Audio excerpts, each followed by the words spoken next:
Bring Color to Life is basically a celebration of color. Color being a metaphor for the inks and the great quality prints that the Canon Pixma produces. Canon's briefing to Dentsu London was the request to reinvigorate the Canon Pixma brand in a time where most photography and image sharing takes place digitally.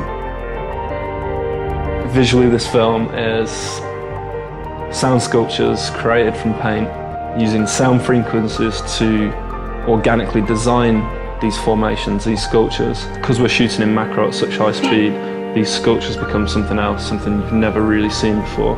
The amount of depth of field that we have is less than 1 millimetre of actual sharpness.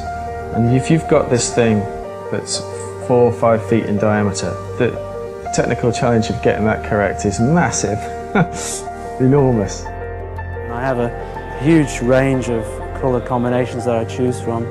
You know, every time you multiply up on the colours, you magnify the number of colours exponentially almost. So that's why you can then end up with generating figures that have hundreds of shades of every colour you can imagine.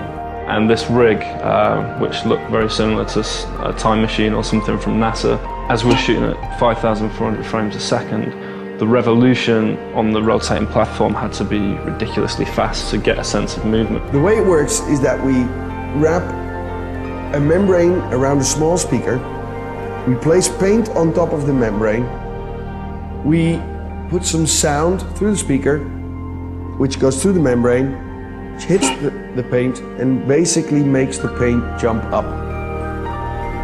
I like the abstract nature of it. You don't really have a particular scale, but it doesn't seem to be part of our real world.